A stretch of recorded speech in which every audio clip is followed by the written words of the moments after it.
Good afternoon welcome back to my channel. आज के होच्छे 12 फेब्रुआरी। आज के माघी पूर्णिमा एवं महाकुम्भेर अमृत स्नान आछे और आमी रेडी होच्छी बेरोबो। कोथाय जाচ্ছি? बेड़ाते जाচ্ছি। एखाने लागेज पैक हो गेছে, এই একটা ব্যাগ হয়েছে, একটা ট্রলি তো হবেই। তো ফাইনাল টাচেস বাকি আছে। আমরা কোথায় যাচ্ছি সেটা হচ্ছে সবচেয়ে বড় প্রশ্ন। মা বলেছিল যে মা আজকে বলবে, দেখা যাক মা বলে কিনা।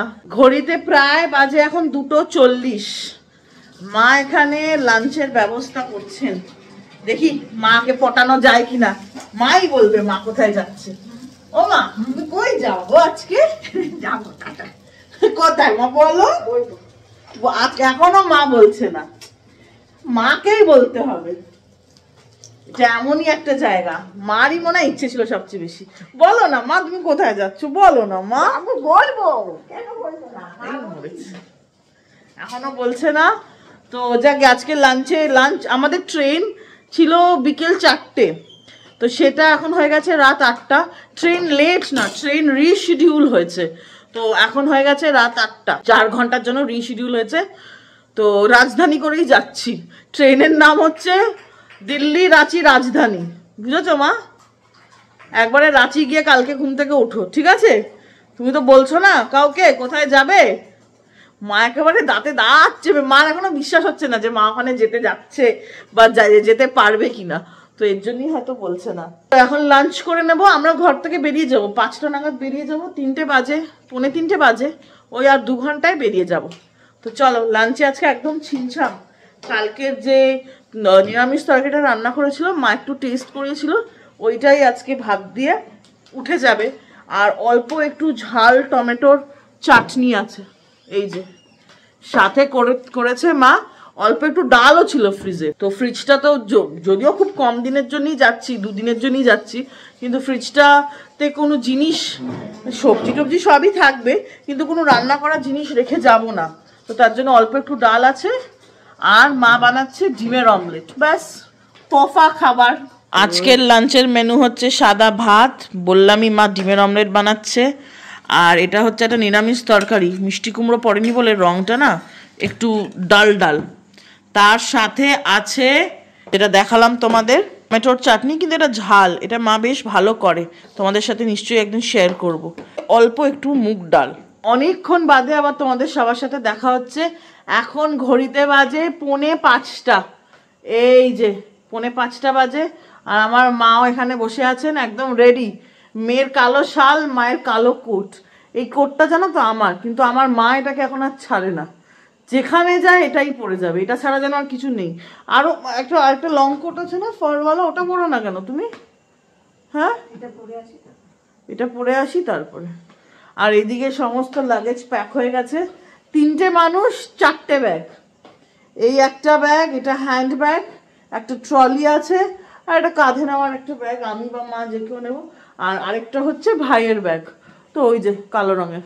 তো এই হচ্ছে 3টে মানুষের 4টে ব্যাগ। আর আমরা কোথায় যাচ্ছি এখন আমার মা ফাইনাল রিভিল করবে, মাই করবে, মার জন্যই যাওয়া হচ্ছে। হ্যাঁ হ্যাঁ, মার জন্যই। মা এসে গেছে আমার সাথে একই ফ্রেমে। কোথায় যাচ্ছ মা? মহাকুম্ভ মেলা। ও বাবা, সবাই গিয়ে এখন সব ফিরে এসছে। হ্যাঁ, আশা করছি এখন খালি হবে, যদিও আজকে অমৃত স্নান আছে। আজকে মাঘী পূর্ণিমা, খুব লাকি ডে না, মানে খুব অসপিশিয়াস ডে, শুভ দিন। হ্যাঁ, তো দেখা যাক আমরা কিরম ভাবে স্নান করি, কোথায় কোথায় থাকবো, কি কি করব, কি কি প্ল্যান করেছি, সবকিছুই তোমাদের সাথে শেয়ার করব। তারপর তাও এখন আরো অনেকদিন থাকবে মহাকুম্ভ মেলা, সবকিছু তোমাদের সাথে শেয়ার করব। আর আমরা যাচ্ছি ট্রেনে। আমি 1 মাস আগে বুক করেছি, 13 জানুয়ারি মকর সংক্রান্তির দিন আমি বুক করেছিলাম। আমার খুব ইচ্ছে ছিল যাওয়ার মাকে নিয়ে, কেন আমার মা কখনো গঙ্গাসাগর মেলা যায়নি, গেছো? একবারে মহাকুম্ভে ডুব দেবে মা তুমি। 144 বছর পর এই যোগ, বুঝেছো? গঙ্গাসাগর দাওনি তো কি হয়েছে, একদম সিধা মহাকুম্ভে তোমায় ডুব দিয়ে আসবো। তো আমি 1 মাস আগে বুক করেছিলাম। রঞ্জিতের যাওয়ার কথা ছিল সরস্বতী পুজো, বসন্ত পঞ্চমীর সময়, কিন্তু যেহেতু অফিসে সরস্বতী পুজো হয় তাই জন্য তখন যেতে পারিনি। ও 7 তারিখ না 8 তারিখ ডুব দিয়েছে, আর আমরা দেবো 12-13 তারিখে। তো চলো যাওয়া যাক। এখন ক্যাব বুক করেছি, কেননা গাড়ি তো নিয়ে যাওয়া যাবে না, তো ক্যাব বুক করেছি, ক্যাব আসছে। কতক্ষণ দেখাচ্ছে ভাই? 5 মিনিটে আসছে। তো চলো বেরোনো যাক, হাতে অনেক জিনিস, আবার তোমাদের সাথে কিছুক্ষণ বাদে বকবক করব। বসে পড়েছি ক্যাবে, তাই তো মা?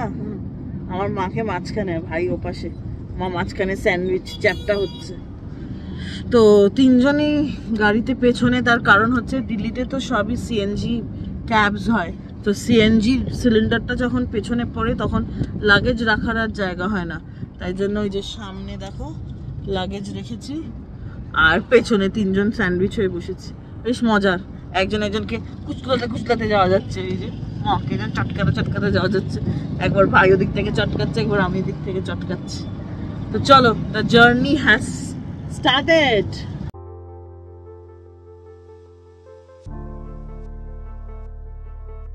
এসে গেছি রেলওয়ে স্টেশন। ওরে বাবা, মানে কি প্রচন্ড হাওয়া দিচ্ছে যে চাদরটা উড়ে পুরো আমার মুখে। আমার মা এই পেছনে, মা হ্যান্ডব্যাগ, আর এই যে আমার হাতে ট্রলি আর আরেকটা ব্যাগ। চলো যাওয়া যাক, ভাই আছে পেছন পেছন আসছে। নীল আকাশে ভারতের ঝন্ডা, কি সুন্দর লাগছে না দেখতে। আর ওই যে নিউ দিল্লি রেলওয়ে স্টেশন। কি গো মা, কেমন লাগছে ফাইনালি বেড়াতে গিয়ে? নিউ দিল্লি রেলওয়ে স্টেশনে কিন্তু এসকেলেটর সব দিকে আছে, খুব ভালো ইন্টারকানেকশন আছে, আর ভেতরের কোনো কুলির দরকার হয় না যদি নিজেদের ট্রলি থাকে, কেননা এসকেলেটরে তো ট্রলি নিয়ে যাওয়া কোনো সমস্যার ব্যাপারই না। তাই মার হাত ধরে টুকটুক করে এখন চললাম কনসার্ন প্ল্যাটফর্মে। ট্রেন রিশিডিউল হয়েছে, কিন্তু তাতেও কি ভিড়, কি ভিড়। কেউ কেউ বাড়ি যাচ্ছেন, আবার অনেকেই যাচ্ছেন প্রয়াগরাজ। ওই যে একটা ট্রেন ছেড়ে দিচ্ছে কলকাতার রাজধানী, হাওড়া নিউ দিল্লি রাজধানী এক্সপ্রেস। দেখতে কি ভালো লাগে না, লাল রঙের রাজধানী। আর আস্তে আস্তে করে প্ল্যাটফর্মে লোক আসছেন যাচ্ছেন, আমি আর মা বসে বসে দেখছি। একটা ভালোই টাইম পাস। আমরা ওয়েটিং রুম নিলাম না, কেননা কতক্ষণ ওয়েট করতে হবে জানা যাচ্ছে না। বাড়ি থেকে অনেকটাই দূর, তাই তাড়াতাড়ি এসে গেছি। কিন্তু এসে দেখছি ট্রেন আরও 1 ঘন্টা ডিলে হয়েছে, মানে 4 থেকে এখন টোটাল 5 ঘন্টা ডিলে। তাই ভাইকে বলছি, ভাই কোথায় বসবি, বসে পড় এখানে। আমি কষ্ট করে সেদিকে 4টে নারকেল একদিনে কুড়িয়েছি, তার প্রমাণ হচ্ছে এখানে নাড়ু এসছে। আমরা নিয়ে এসছি নাড়ু। নাড়ু বার করো, তাড়াতাড়ি দাও।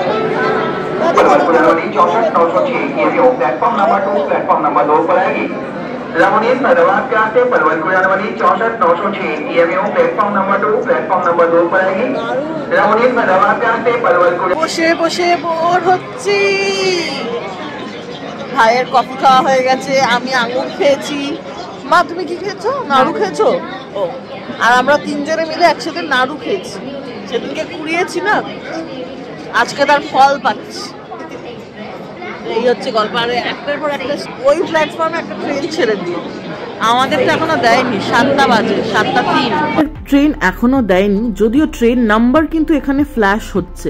আর এখানে দাঁড়িয়ে আছে একটা অন্য ট্রেন, জানো, বেনারসের একটা ট্রেন দাঁড়িয়ে আছে, বলছে এটা নাকি ওয়াশে যাবে কার শেডে, তারপর আমাদের ট্রেন দেবে। দেখা যাক এবার। প্ল্যাটফর্ম 14তে দেওয়ার কথা রাজধানী রাঁচি, দিয়েছে বেনারস দিল্লি। কি করবো জানি না, তাই এখন খাচ্ছি কুরকুরে।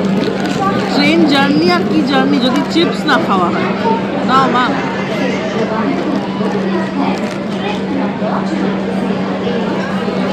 আর ভাই নিয়েছে এইটা, এটাও তো ভালো লাগে না।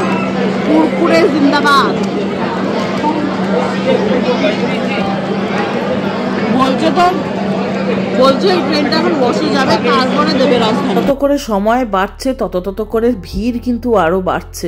কিন্তু আমাদের ট্রেনের কোনো দেখা নেই, এতে কনফিউশনও বাড়ছে। এই দেখো 8 ঘন্টায় কতটা ভিড় বেড়ে গেল। মা কতটা ভিড়, 5 ঘন্টা লেট। এখন 5 ঘন্টা লেট। উঠে পড়েছি, এখন টেকনিক্যালি 3টের সময় গিয়ে পৌঁছেছি। 5 ঘন্টা লেট। এখন ঘড়িতে বাজে 9টা, এখনো ছাড়েনি। 4:10 থেকে 9:10 যদি ছাড়ে। ভালো তো, হ্যাঁ 3টে 4 बजे तक पहुंचेगा। হ্যাঁ 3টে থেকে 4টার মধ্যে পৌঁছাবো। প্লিজ পেয়ে দিয়েছি, সেটাই বড় ব্যাপার। চলো যাওয়া যাক। প্রত্যেকটা দরজার বাইরে আমাদের ট্রেনে এরকম ক্যাটারিং দাদারা দাঁড়িয়ে ম্যান করছে, টিকিট ছাড়া আনরিজার্ভ, যাতে কেউ না উঠতে পারে।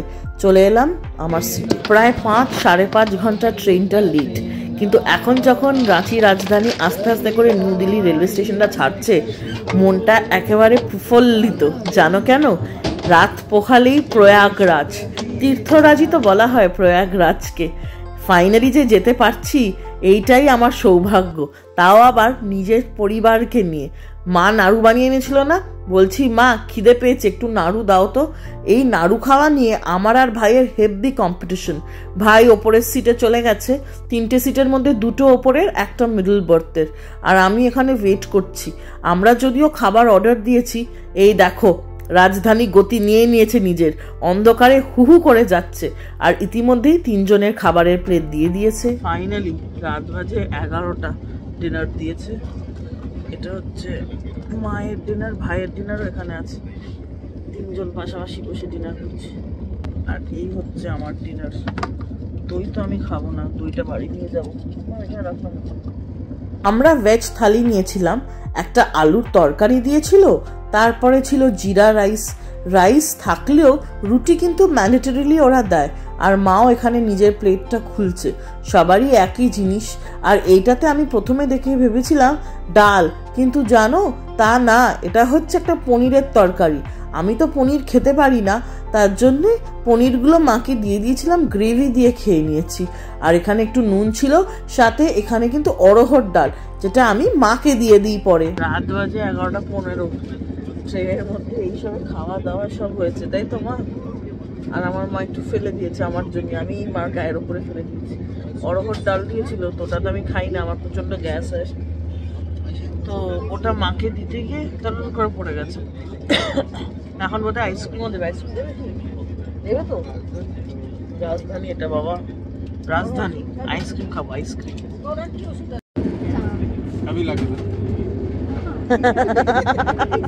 দাদাটা ভাইকে কিন্তু আইসক্রিম দিলেও আমাকে আর মার সময় শেষ হয়ে গেছিল, তাই জন্যই ওরকম হাসছিলাম। ফাইনালি আইসক্রিমও পেয়ে গেলাম। রাজধানীর সবচেয়ে ভালো পার্ট হচ্ছে কি বলতো মা?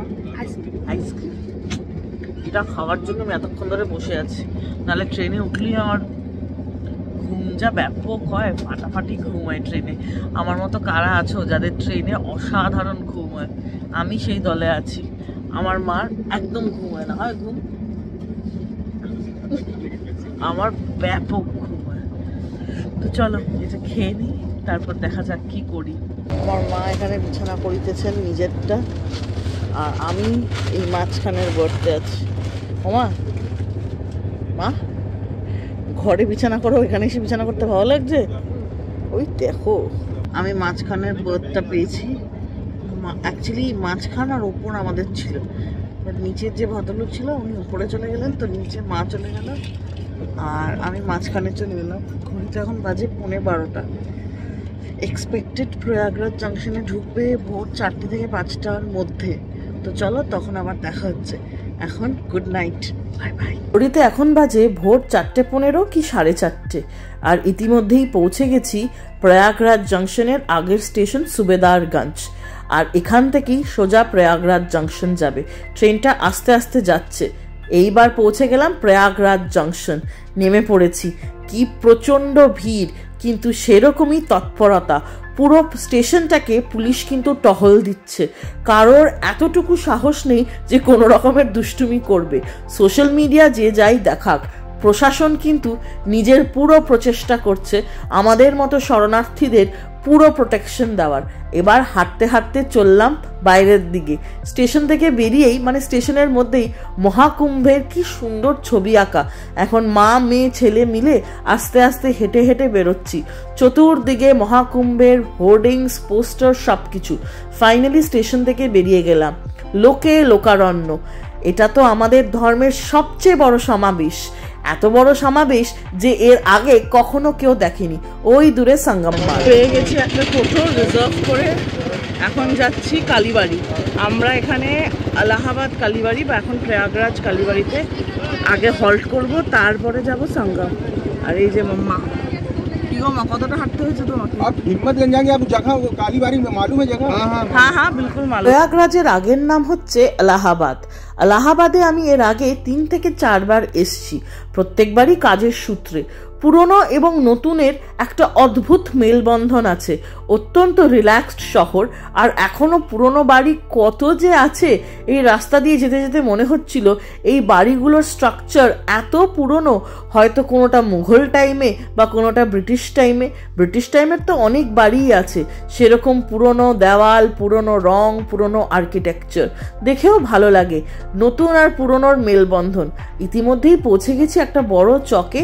এখান থেকে কালীবাড়ি আর বেশি দূরে না। চলো, পৌঁছেই গেলাম ফাইনালি প্রয়াগরাজ। ভোর 6:10। এখন এসে পৌঁছেছি কোথায় মা? কালী মন্দির। কালী মন্দিরে এসে পৌঁছেছে আমার মা। প্রয়াগরাজ বা এলাহাবাদ কালীবাড়ি, এখানে থাকার ব্যবস্থাও আছে, তো ওখানেই যাচ্ছি। আমাদের এখানে রুম 1 মাস আগেই বুকিং হয়েছে। তো চলো, পরে মন্দিরটা দিনের বেলা ভালো করে তোমাদেরকে ঘুরিয়ে দেখাবো। একদম বেসিক একটা রুম। এখানে একটা খাটিয়া আছে আর দুটো সিঙ্গেল বেড আছে। এখানে একটা জানলা আছে, বাস। এই ধারে দুটো চেয়ার আছে। ওমা, তাকাও তো একবার। রেডি? মা একদম রেডি। আর এধারে এরকম জানলা আছে, এরকম থাক আছে, দ্যাটস ইট। এই যে এখানে টাঙানোর জন্য এরকম হ্যাঙ্গার আছে। আমিও পুরো রেডি হয়ে গেছি। এখন বাস সঙ্গমে যাব আর গিয়ে ডুবটা মারবো। তো চলো, এখানে আসাই হয়েছে শুধু ডুব মারার জন্যে। তো চলো, বেশি দেরি না করে যে কাজে এসেছি সেই কাজটা আগে করে ফেলি। আর আজকে কত তারিখ? আজকে হচ্ছে 13ই ফেব্রুয়ারি। ঘড়িতে বেজেছে, দেখা যাচ্ছে না, দাঁড়াও, ঘড়িতে বেজেছে 6:30, 6:35। এই যে, তো চলো বেরোনো যাক। পরের ভিডিওতে তোমাদের সাথে শেয়ার করব আমাদের এলাহাবাদ কালীবাড়ি থেকে সঙ্গম যাত্রাটা কিরকম ছিল এবং ত্রিবেণী সঙ্গমে আমাদের পুণ্য স্নান। আশা করছি তোমাদের এই ব্লগটা ভালো লেগেছে। যদি ভালো লাগে অবশ্যই করে ভিডিওটা লাইক করো আর চ্যানেলটা সাবস্ক্রাইব করো। খুব শিগগিরই দেখা হচ্ছে। তোমরা সবাই খুব খুব খুব ভালো থেকো আর নিজের শরীরের খুব ভালো যত্ন নিও।